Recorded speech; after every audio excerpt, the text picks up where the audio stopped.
ధనవంతుడైన మాధవరావు తన భార్య శ్యామలతో కలిసి ఇంట్లో ఉంటూ బెడ్ మీద వేసిన తన కవల కూతులతో ఆడుకుంటూ ఉంటాడు. కవల పిల్లలు నవ్వుతూ ఉంటారు. ఆ నవ్వుల్ని చూసి మాధవరావు తెగ మురిసిపోతూ ఉంటాడు. అప్పుడే శ్యామల అతని దగ్గరికి వచ్చింది. ఇలా కవల కూతుళ్ళతోనే ఆడుతూ ఉంటారా? ఆఫీస్కి వెళ్ళి పని చేసుకునేది ఏమైనా ఉందా? నా సంతోషం, నా సంబరం ఇక్కడుండగా నేను ఆఫీస్కి వెళ్ళి ఏం చేస్తాను చెప్పు? సరిపోయింది. ఈ సంతోషం సంబరం పాతికెళ్ళి మన ఇంట్లోనే ఉంటాయి. పాతికేళ్ళు ఉండటం ఏంటి? ఆ తర్వాత ఎక్కడికి పోతాయి? అత్తారింటికి పోతాయి. అలా జరగనివ్వను శ్యామల. నేను ప్రాణాలతో ఉన్నంత వరకు నా కళ్ళ ముందు నా ఇంట్లో సంతోషం సంబరం రెండు ఉండాల్సిందే. ఉంటాయి గాని అక్కడ ఆఫీసులో పని సక్రమంగా జరగకపోతే నష్టం వచ్చింది. మరో నలుగురిలో నవ్వులు పాలవుతాం. అప్పుడప్పుడు ఆఫీస్ కూడా వెళ్ళి రండి. పిల్లల్ని చూసుకునే ఆయా రమణమ్మ వచ్చిందా? ఇప్పుడే వచ్చిందండి. పిల్లలకి డబ్బా పళ్ళు రెడీ చేస్తుంది. సరే శ్యామల, పిల్లల జాగ్రత్త, నేను ఆఫీస్ వరకు వెళ్ళొస్తాను అని మాధవరావు ఇంట్లో నుంచి కారులో వెళ్ళిపోతాడు. పాల డబ్బా పట్టుకుని రమణమ్మ పిల్లల దగ్గరికి వచ్చింది. రమణమ్మ, కూతుళ్ళకి పాలు పడుతూ ఉండు, నిన్ను వెళ్ళి వంట చేస్తారు. అట్టగేనమ్మా అని చెప్పగానే శ్యామల అక్కడి నుంచి వెళ్ళిపోతుంది. రమణమ్మ ఒక పాపకి పాలు పడుతుంది. ఆ పాప పాలు తాగి హాయిగా పడుకుంటుంది. అదే సమయం కోసం చూస్తున్న రమణమ్మ పడుకున్న పాపను ఎత్తుకొని ఆ ఇంట్లో నుంచి బయటకొచ్చి భయం భయంగా దిక్కులు చూసుకుంటూ ముందుకు వెళ్తూ ఉంటుంది. నిన్ను మన్నించు తల్లి, నేను చేతది తప్పే, కానీ తప్పట్లేదు అంటూ బాధగా ఒక చెట్టు దగ్గరికి వెళ్ళి నిలబడింది. కొంత సమయం తర్వాత రాజయ్య సావిత్రి దంపతులు వచ్చి రమణమ్మకి డబ్బులిచ్చి ఆమె దగ్గర పడుకుని ఉన్న పాపను తీసుకున్నారు. ఇక నుంచి ఆ శ్యామల నిన్ను గొడ్రాలని ఏడిపించదులే సావిత్రి.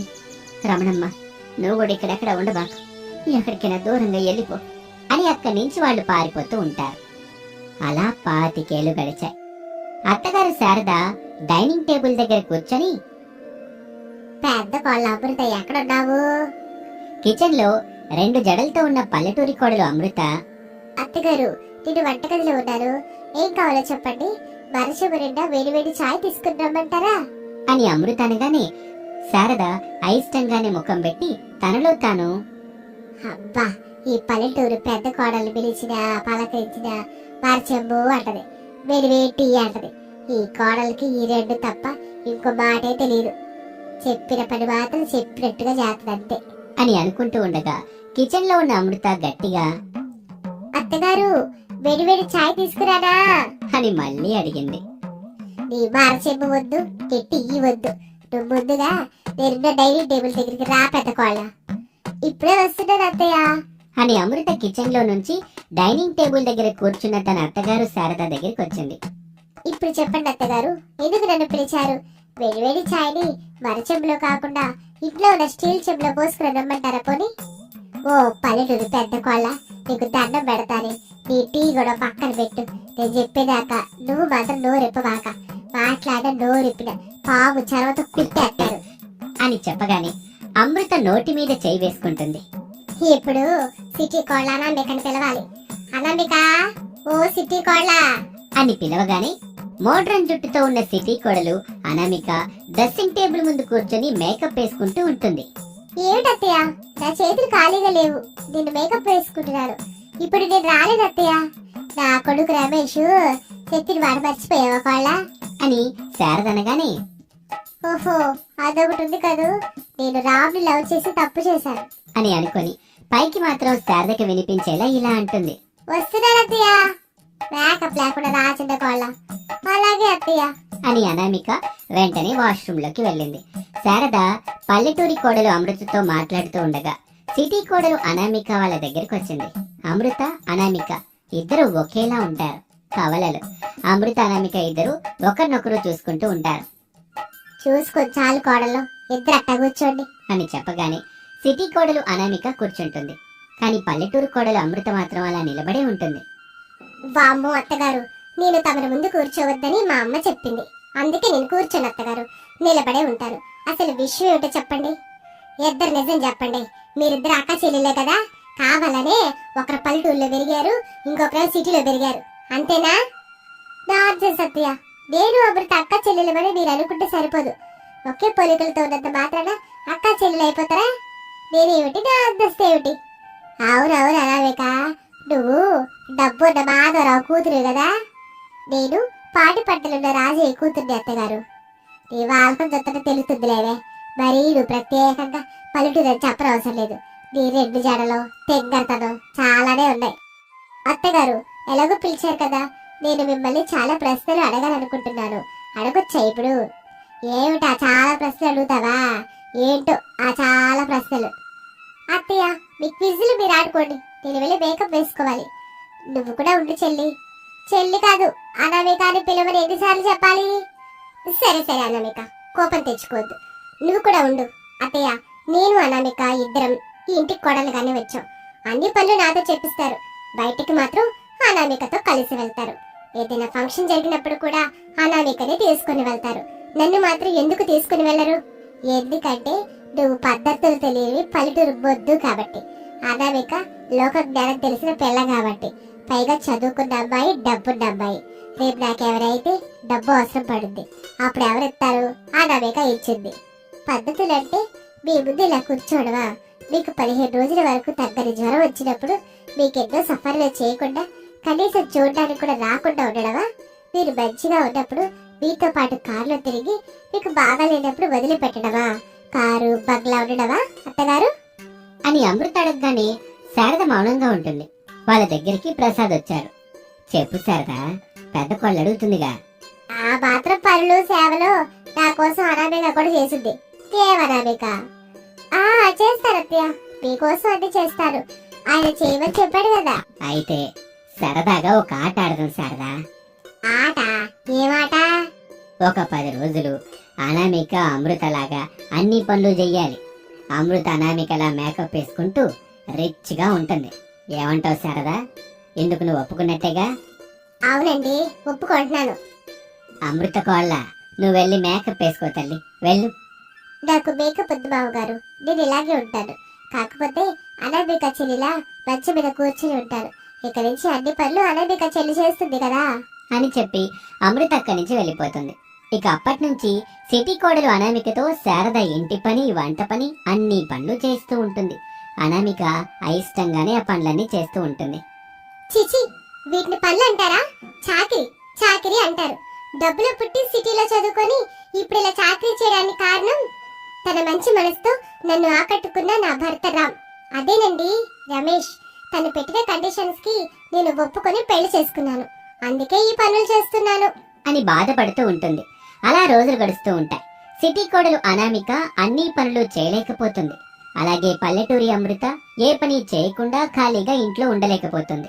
ఒక రోజున అనామిక చేసిన వంట తినలేక అత్తగారు శారద నేల మీదే మొత్తం వాంతులు చేసుకుంటుంది.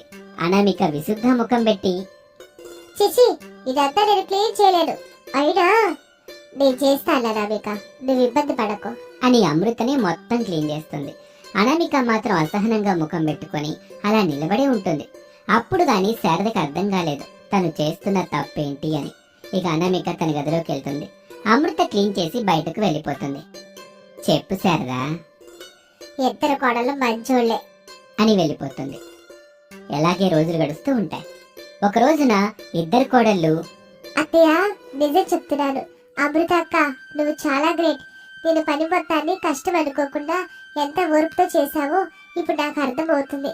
నేను నిన్ను మనసారా నా అక్కగా భావిస్తున్నాను అని చెబుతూ ఉండగా ప్రసాద్ మాధవరావుని, రాజయ్యని తీసుకుని ఇంటికొచ్చాడు. శారద గట్టిగా గౌరవిస్తుంది. అమృత, అనామిక నిజంగానే నీకు చెల్లవుతుంది. మీరిద్దరూ కవల పిల్లలు అని జరిగింది మొత్తం వివరిస్తారు వాళ్ళిద్దరు. అమృత, అనామిక సంతోషంగా ఒకరినొకరు కౌగిలించుకుంటారు. నన్ను మన్నించి పెద్ద కోళ్ళ, డబ్బు లేని కారణంగా నిన్ను సరిగ్గా అర్థం చేసుకోలేకపోయాను.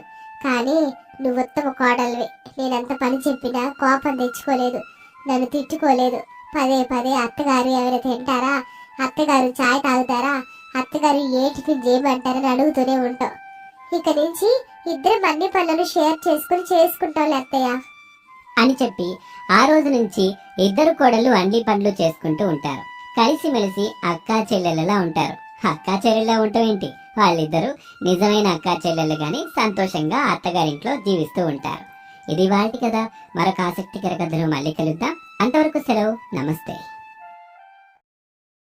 డబ్బులు లేక మధ్యలోనే ఆగిన తన ఇంటిని రమేష్ దీనంగా చూస్తూ మరో ఏడాది గడిచినా పర్వాలేదనుకొని ఎవ్వరినీ నమ్మకుండా ఇంటి నిర్మాణానికి కావాల్సిన డబ్బుల్ని పూర్తిగా సంపాదించిన తర్వాతే నేను ఇల్లు కట్టడం మొదలు పెడితే బాగుండేది.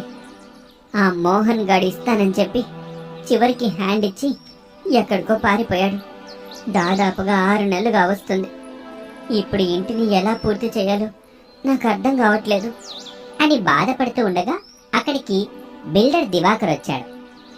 ఏమయ్యా రమేషు, రోజు చూస్తూ అలా బాధపడితే ఇంటి నిర్మాణం పూర్తవుతుందా చెప్పు. కాదని తెలుసు దివాకర్, కానీ బాధపడ్డం తప్ప ఏమీ చేయలేకపోతున్నాను. నాకు తెలిసిన మోహన్ అనే ఫైనాన్స్ ఫ్రెండ్ డబ్బులు ఇస్తానని చెప్పాడు. అందుకే నేను దాచిపెట్టిన డబ్బులతో పనులు మొదలు పెట్టాను. తీరా డబ్బులు అవసరం పడేసరికి మోహన్ నుంచి రావాల్సిన ఫైనాన్స్ డబ్బులు రాలేదు. ఇదిగో ఇంటి నిర్మాణం ఇలా మధ్యలోనే ఆగిపోయింది. మధ్యలో ఆగిపోయిన నీ ఇంటి పనిని నేను పూర్తి చేస్తాను. ఇంతవరకు ఎంత ఖర్చయిందో అది కూడా చెప్పు రమేష్. మొత్తం కలిపి సింగిల్ పేమెంట్, మొత్తం క్యాష్ ఇస్తాను. ఏమంటావు? లేదు దివాకరం, ఎట్టి పరిస్థితుల్లోనూ నేను ఈ ఇంటిని నమ్మను.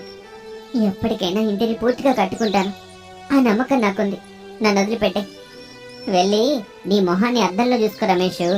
నువ్వు ఇంటిని పూర్తిగా కట్టాలంటే 25 లక్షలు కావాలి. అంత పెద్ద మొత్తం నువ్వెప్పటికి సంపాదిస్తావు? అయ్యా దివాకర్ గారు, తమరు నా గురించి, నా ఇంటి గురించి ఆలోచించడం మానేసి తమరు చేసే వ్యాపారం మీద దృష్టి పెట్టండి. బాగా సంపాదించుకోండి. నన్ను వదిలిపెట్టండి. ఇప్పుడు నేను చేస్తున్న పని అదే రమేష్. నా దగ్గర వర్కౌట్ కాదని అర్థమైంది కదా దివాకర్ బాబు. ఇక నన్ను వదిలిపెట్టి ఇక్కడి నుంచి వెళ్ళండి. మరొకరు ఎవరైనా ఉంటే వాళ్ళని చూసుకోండి. తప్పకుండా రమేష్, ఎప్పుడైనా నీ ఉద్దేశం మారితే మాత్రం మొదటగా నువ్వు నన్నే కలవాలి. నన్ను కాదని ఎక్కడికి వెళ్ళడానికి వీల్లేదు మరి. అలాగే దివాకర్ బాబు అని చెప్పగానే బిల్డర్ దివాకర్ అక్కడి నుంచి వెళ్ళిపోతాడు. ఇదంతా కొంచెం దూరంలో ఒక చెట్టు దగ్గర నిలబడ్డ అనామిక చూస్తుంది. వాళ్ళ మాటలన్నీ వింటుంది. డబ్బులున్నాయనే పొగరుతో ఆ దివాకర్ నా భర్తతో నీ ముఖాన్ని అద్దంలో చూసుకోమని చెప్తాడా? ఎలాగైనా సరే నేను నా భర్తకి సహాయం చేయాలి. తను కట్టాలనుకున్న ఈ ఇంటిని పూర్తి చేయాలి. అయినా ఆయన ఈ కొత్త ఇంటిని మా కోసమే కట్టాలనుకుంటున్నారు కదా. అత్తయ్య మామయ్యలతో ఒకసారి మాట్లాడాలి అని ఆ చెట్టు దగ్గర నుంచి బయలుదేరి ఇంటి దగ్గర బాధతో కన్నీళ్లు పెట్టుకుంటున్న భర్త రమేష్ దగ్గరికి వచ్చింది. అనామికని చూసి రమేష్ తనకొస్తున్న కన్నీళ్ళని తుడుచుకున్నాడు. నేను చూశానులేండి. నేను ఏడవటం లేదా అనామిక, కళ్ళలో ఏదో నలక, అందుకే ఇలా ఈ నీళ్ళు వస్తున్నాయి. ఇప్పుడు మీరు ఏడుస్తున్నారని నేనెక్కడన్నానండి? చెప్పండి. మీకు మీరే నేను ఏడవడం లేదు అనామిక అని చెప్తున్నారంటే నేను రాకముందు మీరు ఇక్కడ కూర్చొని ఏడుస్తున్నారా? లేదు లేదు, అయినా నేనెందుకు ఏడుస్తాను అనామిక? ఉన్నంతలో ప్రేమగా చూసుకునే అమ్మ నాన్న ఉన్నారు. తోడు నీడగా ధైర్యంగా నిలబడి నువ్వున్నావు. ఎంత కష్టాన్నైనా తమ అల్లరితో తమ నవ్వులతో మర్చిపోయేలా చేసే పిల్లలు హరీష్ భవ్యలు ఉన్నారు.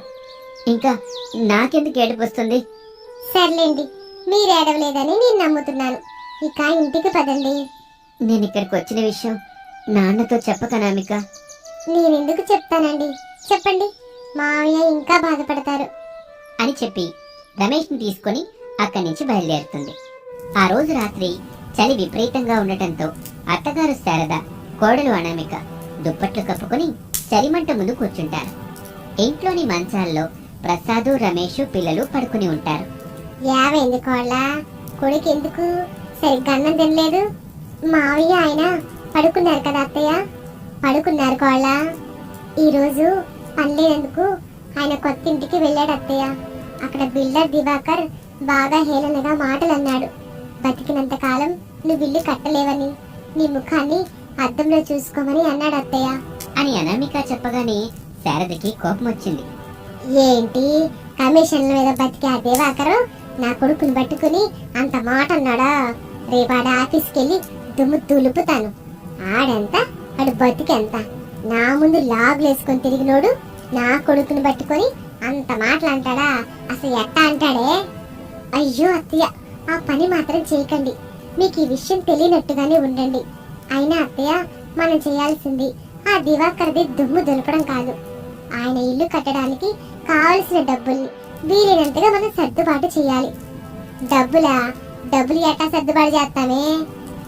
నేను అప్పటి నుంచి అదే ఆలోచన చేస్తున్నాను అత్తయ్య. దివాకర్ ఆ మాట అన్నప్పుడు నేను అక్కడే ఉన్నాను. ఆ మాట వినగానే చెప్పుతో ఆ దివాకర్ని కొట్టాలన్నంత కోపం వచ్చింది. కానీ అది కాదు కదా సమాధానం అని ఆలోచించాను. ఏ ఇంటి గురించి అయితే అతను హేళన చేశాడో మనం ఆ ఇంటిని కట్టి ఆ దివాకర్కి గట్టిగా సమాధానం చెప్పాలని అనుకుంటున్నాను అత్తయ్య. నీ సమాధానం బాగానే ఉందా కోళ్ళ, కానీ ఇల్లు కట్టాలంటే చాలా డబ్బు కావాలి. ఇప్పుడు మన దగ్గర అంత డబ్బు లేదు కదా, మరి మనం డబ్బులు సంపాదించాలి అత్తయ్య. ఎట్టా సంపాదిస్తావు కోళ్ళ? మీరు ఒప్పుకుంటే నాకు వచ్చిన ఎగ్ పరాటా చేసి అమ్ముతాను. ఎక్కడ అమ్ముతావు కోళ్ళ? ఏదైనా రోడ్డు పక్కన ఎవరు పెట్టని చోట ఎగ్ పరాటా చేసి అమ్ముతాను అత్తయ్య. అమ్ముతానని చెప్పడం బాగానే చెబుతున్నావు కాళ్ళ, కానీ అమ్ముడు అని శారద మాట పూర్తి కాకుండానే అనామిక మధ్యలోనే కల్పించుకొని, అత్తయ్య ఇది చలికాలం కదా, రోడ్డు మీద వెళ్తున్న వాళ్ళు వేడి వేడిగా ఏదైనా తినాలి అనుకుంటారు. అప్పుడు వాళ్ళకి మనం అమ్ముతున్న ఎగ్ పరాటా కనబడితే చాలు, ఖచ్చితంగా మన దగ్గరికి వచ్చి మరీ తింటారు. ప్లేట్ ధర ఎంత పెడదామని అనుకుంటున్నావు కోళ్ళ? 50 రూపాయల వరకు పెడదామని అనుకుంటున్నాను అత్తయ్య. సరే కోళ్ళ, అయితే మెయిన్ రోడ్డు పక్కన నుంచి మంచి చోటు చూసి పెట్టు. అప్పుడు ఖచ్చితంగా మనం డబ్బులు సంపాదిస్తాం. సరే అత్తయ్య అని అత్తాకోడలిద్దరూ మాట్లాడుకుంటూ ఉంటారు. మరుసటి రోజున మెయిన్ రోడ్ పక్కన ఒక చోట అత్తాకోడళ్ళు వేడి వేడి ఎగ్ పరాటా అమ్మటం మొదలుపెట్టారు. చలికి తట్టుకోలేక వేడివేడిగా తినాలనుకున్న వాళ్ళు అనామిక చేస్తున్న వేడివేడి ఎగ్ పరాటా దగ్గర ఆగుతూ ఉంటారు. కావాల్సిన ఎగ్ పరాటాలని తినేసి డబ్బులిచ్చి వెళ్ళిపోతూ ఉంటారు. అలా రోజులు గడుస్తూ ఉంటాయి. అనామిక తన అత్తగారి సహాయంతో రాత్రిపూట చలికి తట్టుకుంటూ వేడివేడి ఎగ్ పరాటా అమ్ముతూ 5,000 సంపాదిస్తూ రమేష్కి ఆ డబ్బులిస్తూ ఉంటారు. ఆ డబ్బుల్ని రమేష్ మరుసటి రోజున బ్యాంకులో డిపాజిట్ చేసి తన పనికి తాను వెళ్తూ ఉండేవాడు. ఒకరోజు రాత్రి సమయం 10 గంటలు దాటింది. కిషోర్ తన భార్య హరితను తీసుకుని అనామిక కొట్టు దగ్గరికి వచ్చాడు. వాళ్ళని చూసిన అనామిక, చూస్తుంటే కొత్త దంపతుల్లాగా ఉన్నారు. ఎక్కడి నుంచి ఎక్కడికి వెళ్తున్నారు? అమ్మగారింటి నుంచి అత్తగారింటికి వెళ్తున్నామక్క. మంచిది చెల్లి. తినటానికి ఎగ్ పరాటా ఉందా, అయిపోయిందా? నిజం చెప్పాలంటే అయిపోయింది, కానీ నోరారా అక్క అని పిలిచినందుకు నా పిల్లల కోసం దాచిపెట్టిన ఎగ్ పరాటాలను ఇస్తాను అని అనామిక వాళ్ళిద్దరికి ఎగ్ పరాటా ప్లేట్లో వేసి ఇచ్చింది. వాళ్ళిద్దరూ తిన్నారు, డబ్బులిచ్చారు. నిజం చెప్తున్నానక్క, నీ ఎగ్ పరాటా చాలా అంటే చాలా బాగుంది. ప్లేట్ 50 రూపాయలు అంటే చాలా తక్కువే. వెళ్ళేటప్పుడు మార్నింగ్ మేము ఒక చోట టిఫిన్ చేసాం. అసలు ఆ టిఫిన్స్ ఏమీ బాగోలేవు. ధర మాత్రం 100 రూపాయల వరకు ఉందక్క. అంత అత్యాశ ఏం లేదు చెల్లి, 50 రూపాయలు చాలు. ఇక్కడ మందారపల్లి ఎక్కడో మీకు తెలుసా? మా ఊరే అది. మా ఊరితో ఏం పని పడింది? ఆ ఊళ్ళో ఉన్న బ్యాంకుకి నేను మేనేజర్గా వస్తున్నాను. 2 రోజుల్లో వచ్చి జాయిన్ అవుతాను అని చెప్పగానే అనామిక శారద సంతోషపడ్డారు.